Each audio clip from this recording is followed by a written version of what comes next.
Noon nagwika, siya ang nagpangaraan sa ating bansa. Ang hindi raw magmahal sa sariling wika ay higit pa ang amoy sa mabahong isda. Ako po ay naparito sapagkat nabalitaan na dito raw gaganapin ang dakilang balagtasan. Pagkat ako ay makata, naghahanap ng kalaban, ang sino mang katunggali ay hindi ko aatrasan. Ngunit, nasaan ang lakandiwa? Kundi tuloy ang programa'y mas mabuti pang umuwi na. Sayang na pagkakataon, eto akong handang-handa. Ngunit sa malas ay tila walang makakasagupa. Huwag na huwag kang aalis dyan. Makata kong kaibigan. Ako itong lakandiwa, itong ating balagtasan. Lakandiwang natasan, pangalay dyan Louis Vital. Sa palatuntunang ito'y siyang tagapangasiwa. Ngunit teka, sandali nga, bakit tila nawawala ang makatang katunggali, kabanggaan mo sa diwa? Ako'y hindi nawawala. Tulad mo rin, nag-traffic lang. Sabit ako pinapasok ng kalapang nagawa. Uminom kong lakandiwa, ako po'y mahisilita. Mama, may tagitan ng kahilingan. Halika at umakyat na dito sa ating tanghalan. At nang itong balagtasay, agad nang masimulan. Kaagad ipakilala ang sariling pinagmulan. At sakang ilalahad, paksa ng balitaktakan. Mga madlang nanonood, bago kami magsimula, masigabong palakpakan ang sa aming bandila. Accessible Saicon po ay kuyanong naturingan. Makata sa Aycoy National High School, prinsesa ng balagtasan. Katwiran ko'y parang suntok. Bawat tugmay, tila kulok. Ang sino mang kalaban ko'y sa pansitan matutulog. Jeremy Claes Cañete ang pangalan, ang Diyosa ng balagtasan. Sa talino't kagandahan, taog ang aking kalaban. Hindi ako nananakot, hindi ako nagbabanta. Ang huling na kalaban ko hanggang ngayon ay tulala. Ang magsapong nagalaan sa ating patulang pagtatalo. Alin ba ang nararapat? Wikang puro, wikang halo. Si Jezebel ay nagsasabing, itong wikang Pilipino, nararapat ipagtanggol, ingatan at gawing puro. Samantalang si Jeremy ay malaunang nagpahayag. Panghihiram ng salita, lubos siyang pumapayag. Kaya hala, mauna na ang panig ng tumutupor. Sige Jezebel, simulan mo, katwiran mo ay pupol. Itong wikang Pilipino, may sariling pagkatao, may kulturang kinagisnan, may sariling alfabeto. Katangian na tradisyong minana pa sa ninuno, nararapat alagaan sa haplik ng pagbabago. Pagkat tayo'y nag-iisip, gamit ang sariling wika, ito rin ang siyang bintana, itong ating kaluluwa. Ang dalisay, purang wika ay mahusay na sandata upang hindi mabahiran ng dugo ng banyaga.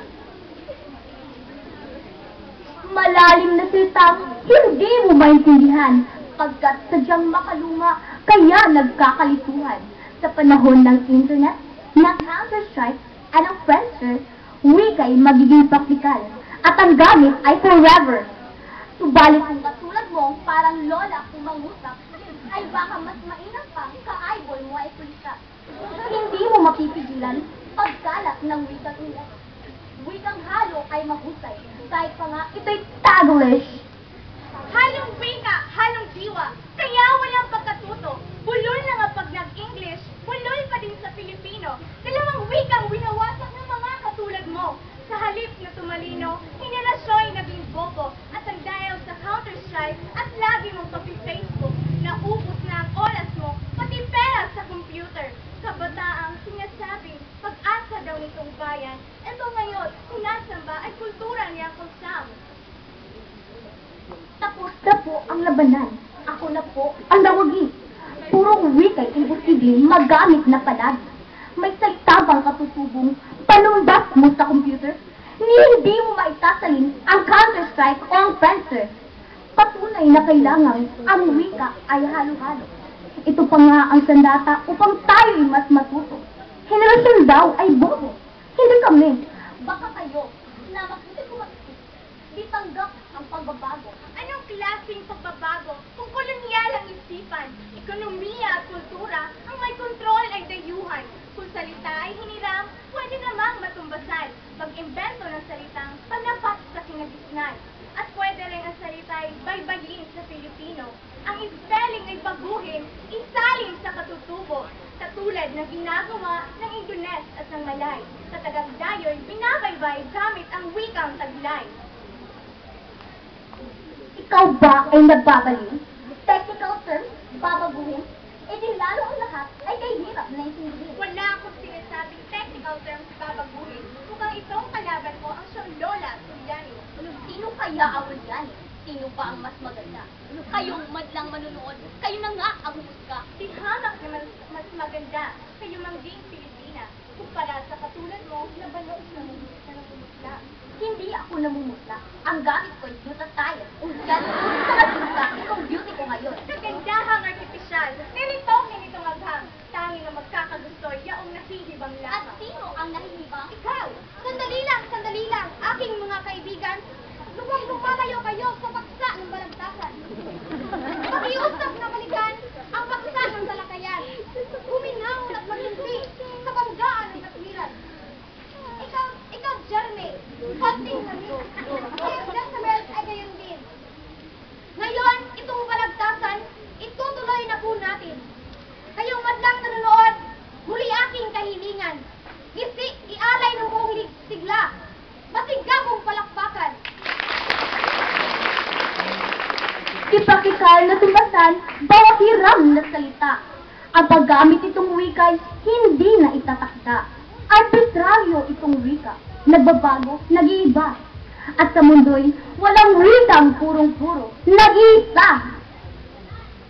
Itong wikang Pilipino'y may sariling katangian. Hindi dapat na baguhin, pagkus dapat alagaan. Revisyon itong alfabeto nitong taong 2001. Matapos ang 5 taon, di magamit, pinigilan. Huwag wasakin nating wika. Ito ang siyang panawagan. Huwag wasakin ang salita at huwag na huwag din papalitan. Kung mayroong English campaign sa lahat ng paaralan, dapat na may programa rin para sa wikang kinagisnan. Kaya nga, may buwan ng wika at ang programang tulad nito ay upang masuportahan itong wikang Pilipino. Ngunit ito ay hindi sapat. Kulang na kulang pa ito. Ang kailangan ay mahusay na programa ng gobyerno at dapat na ibasura rin ito EO 210 na siyang pumapatay ngayon sa ating wikang Pilipino. Nilagdaan ng Pangulo itong EO 210 bilang tugon sa hamon ng pagbabago nitong mundo. Kailangang pag-usayin paggamit ng wikang Ingles. Hindi naman tuluyan na wika natin inaalis. O ang aliping caregiver na tagahugas ng puwet. Ito nga ba ang pangarap sa pangarap na malupet? Pilipino ay sinasanay upang agad ay i-export sa cancer ng kahirapan na siyang natatanging gamot. Kolonyal na edukasyon, ang pundasyon ay ang English. Ang ugat ng pagdudusat, malaon na pagtitiis. Kung ang nais ay ang paglayas, ganap na pag-unlad natin. Itong wikang Pilipino ang siyang dapat na bigyang pansin.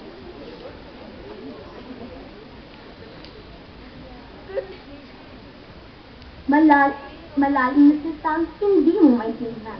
Pagkat siyang makaluma, kaya nagkakalituhan.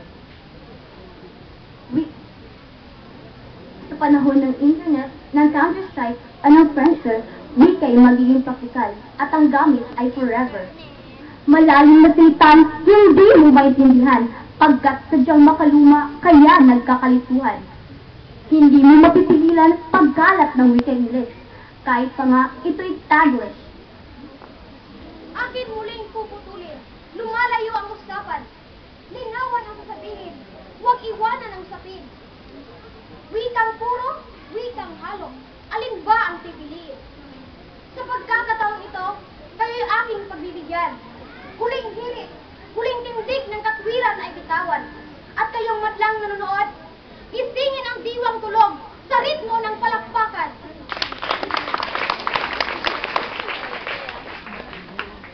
Ang wikang Pilipino'y hindi mo magagamit sa call center. Sa interview, babagsak ka kung ang alam mo lang ay sir.